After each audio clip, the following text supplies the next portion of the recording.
And guess what Scorpio's really good at? Cutting people off and walking away.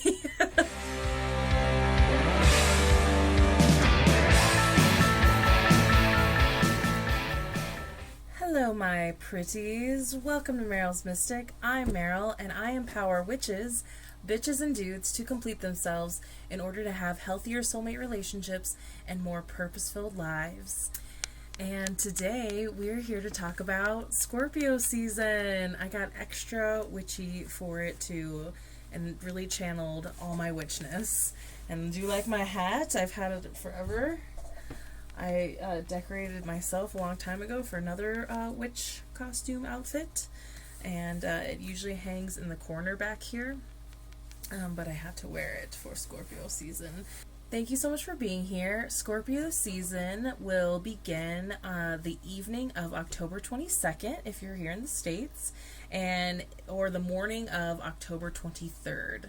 Oh, and then it goes until the evening of November 21st or the morning of the 22nd, depending on where you are in the world. But here in the States, we will be experiencing Scorpio season from October 22nd to November 21st. A couple other highlights for Scorpio season is the new moon happens on November 4th, and I will be doing a special Halloween live for the Samhain on Sunday the 31st. It will be for Samhain and also for the new moon in Scorpio. And then the full moon in Taurus is on November 19th, and the live for that one will be that previous Monday, the 15th, November 15th. So a lot of people know that Scorpio is known for mystery. They're also associated with kind of the shadow and the darkness of life. They are able to tap into that depth a little bit more. They're able to go there a little bit more. There's that saying that's like most serial killers are Scorpios, and I think if you actually look at the stats, that's not actually true. Scorpios can get a bad reputation because in their shadow side, they can be possessive, obsessive, and jealous. But Scorpio is also known to be the deepest emotional sign and the most psychic. In addition to some unfavorable shadow traits, Scorpio is also good at holding a grudge. It can be challenging for Scorpio to learn how to forgive and let go, but it can be the most empowering thing. And I think there's a lot of that that's going to come up this season, is where we need to learn to forgive. And you can forgive, but you don't have to forget. And learning how to protect ourselves still after forgiveness. And forgiveness work, it's a lot of work. It takes a lot of time. And the best thing to do is to start forgiving yourself. It's going to be key, as it's key most seasons, for us all to figure out what we can let go of. But for Scorpio season, it's also going to be important for us to figure out what to hold on to. Scorpio's fiercely loyal, and once you are their person, you are their person. And that is why it's so hard for them to let go, and it's so easy for them to hold a grudge, because once they open up to you and accept you in their heart, that's sacred to them. And hurting them, lying to them, is the worst thing you could do. And that's why they're really good at holding grudges. And I feel like practically everybody I know, because that's why Scorpio has quite the reputation, is that you have been hurt by a Scorpio, or you have hurt a Scorpio and they have completely cut you out of their life, and that is hard. I'm a Scorpio.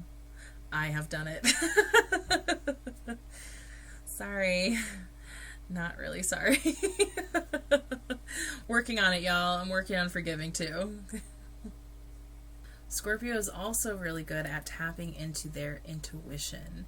And Scorpio season is a great time for everybody to start really listening to your intuition, and not only listening to it, acting on it. When you get those little thoughts about, oh, I should text this person, or oh, I should grab that thing, that's your intuition, even for the littlest, most mundane things. So make sure you're following those little things and see how well things work out better when you follow those little intuitions. Because the more you listen to the little things, then you start to recognize when your intuition is speaking to you or warning you about bigger things. And your intuition is one of your biggest, greatest assets, tools that is innately in you. We all have intuition. And you can also notice how intuition shows up in your body. Your body is a great antenna for your intuition. So the more you start to notice, like, also how your body feels when you're getting these feelings, and sometimes your intuition can show up in your ego, because your ego has intuition because it's trying to keep you safe. It's that fight or flight response. That is an intuitive response. Anything subconscious. We're getting deep here. It's about being tapped into those deeper subconscious, subterranean, like lizard brain parts of ourself, as well as the internal spirituality of your intuition. Scorpio is also the sign of change and transformation, regeneration. They're really good at reinventing themselves. One of the symbols that's associated with Scorpio is the phoenix, being able to set yourself on fire in order to rise from the ashes anew. They're even known for their sexual prowess and being one of the sexiest signs.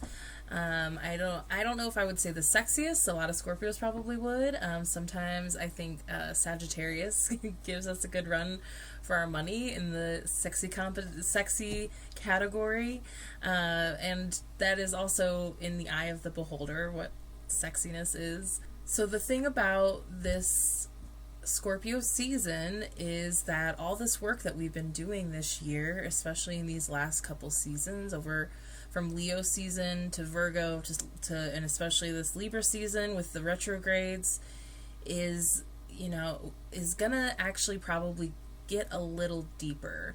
There will be a little bit more introspection going on. There will be a little bit more of a retraction in Scorpio season, even though we are kind of beginning the holidays here in the US especially, and Halloween kind of kicks that off.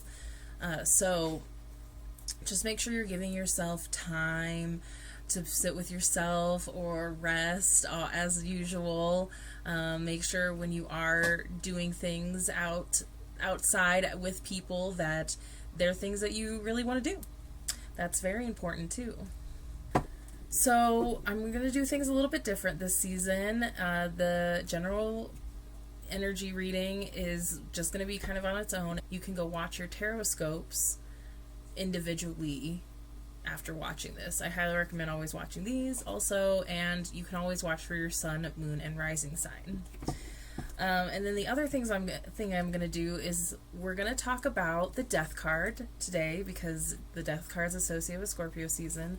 But I'm going to do like a death card reading also. Okay, so I'm going to shuffle a little bit. That's what we're kind of how we do this death card readings. If you look up kind of major arcana readings, there are several ways you can use the major arcana. And you can actually shuffle while putting our intention out. And then I'll shuffle a little bit more. That feels right. Okay, so this is funny because I said one more and then the death card ended up right on at the bottom of the deck. And the thing about this is the death card was supposed to be like in the middle somewhere, because then we read it as like a three card reading of of like what's the card before the death card or before the major arcana card that you want to get some extra knowledge from, and then the card after. So I like that I was called to do this and it didn't even really work right, but let's go with this. Let's see maybe what's already going to be coming up for everybody this Scorpio season. So it's interesting that we had, that we've had a lot of focus on our relationships in Libra season, and we had that Libra Mercury retrograde go direct right before the Aries full moon, and now we're going into Scorpio season. And the thing that's coming up with this is, interestingly enough, the Three of Swords. And the thing that made me think, the thing I thought of right away, or what came to me right away, was the test of the exes, and how during Mercury retrograde it's definitely a time where your exes, ex-lovers, ex-friends, ex-partners can come back around and kind of like rear their little heads and be like, hey, so I was thinking of you, and and so it does kind of feel like what's going to be coming up for Scorpio season is this carrying over of what we learned about our relationships, but looking more at maybe some of the heartaches that are still around, and the things that really do need to be cut off to save your heart. I feel like we're still going to be staying kind of in this heart chakra space. And so it's interesting, that's what I thought of when I saw this heart. Like, we're still doing some heart space work. And heart space work, whether you're healing or dreaming, manifesting, there's so much that goes in here, and it also has to be balanced with the mind. And so it's interesting too that we get the Swords card with the heart. That we're getting this energy with Scorpio season of making sure what we want on a heart level and what we think is lining up. It's a really important lesson that keeps coming up this last couple years, is how we get these two entities within us that are part of us, that aren't us, they're a part of us, to work together. So that we don't feel like they're fighting each other all the time. So it's interesting too, because the next card after that is the Eight of Cups in reverse. And guess what Scorpio's really good at? Cutting people off and walking away. And was already coming up for Libra season. Scorpio's a water sign, cups are a water card. Before this is the Seven of Cups, and so there's a lot of choices that feels like there's being made between last season and this season. And it feels like for Scorpio season, you're not going to be able to ignore these things, is the thing. The Death card is all about endings that have to happen, that you have no choice in. It's very similar to the Tower card. But the thing about these are, which came up in the full moon reading also for the Aries full moon, is clearing things out that aren't supposed to be taking up space in your life to make room for the things that are supposed to be there. Because if you look closely at the Death card, I love the Death card. If you actually see, I have it's a back patch also actually that I bought to put on with my plans putting on a jacket, but I haven't found the right jacket yet, so it got framed and put into my space. And my little scorpion, I love being a Scorpio, and I love the Death card because as tragic as it looks, I've always had this feeling that the people here, and especially there's like almost like a bishop here, they're saying thank you for relieving our suffering. Thank God you're here. It almost reminds me of like the Valkyries in Norse mythology that come and usher soldiers in the battlefield to Valhalla, to the afterlife. They want to be brought into the spirit world by the Valkyries with honor for the life that they sacrificed. So what have you been sacrificing? What have you sacrificed? Have you sacrificed anything? I think the word sacrifice can get a bad connotation, and I know some people that really don't like it, which is fine. It's understandable. But I see something sacred in certain sacrifices, especially if they are the illusion or the appearance of a sacrifice that actually leads to your betterment and leads to the ending of your suffering. And this is like suffering on a deep soul level. And the other thing about this card to notice too is that in the background, which I always believe these are the towers from the moon card, but it's also the sun. The sun is rising. A new day is coming. It's always darkest before the dawn. There are a lot of interesting details in this card the more you look at it. The other day I saw, and it's interesting too because it almost looks like a Viking ship right there, I just noticed. So this could be,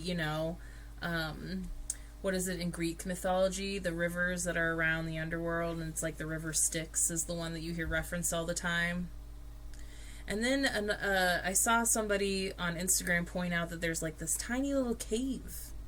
This tiny little cave down here of where things might be hiding. And then I just noticed too that there's a crown next to this gentleman. He looks masculine. He looks like a king. Where the message that is all of a sudden coming to me about this too is that nobody is immune to death. And there are many different deaths we experience in life. Many different endings. No one, no matter how rich and powerful you are, is immune to suffering, consequences, sacrifice, and death. Okay? We're gonna get a little morbid this season. We're gonna go there.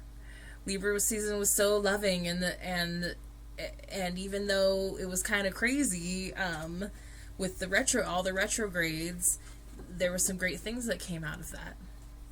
And just like in Libra season, there will be some great things that come out of the darkness. There's always light with the darkness. You need both. Okay. Thank you again for being here. Please be sure to subscribe to my channel. Hit those little notification bells so you get all the notifications. Please like and share with your friends. I so appreciate your support. I hope you have a blessed Samhain, and I hope you get to have lots of fun however you celebrate. And I will see you in your tarot scopes. No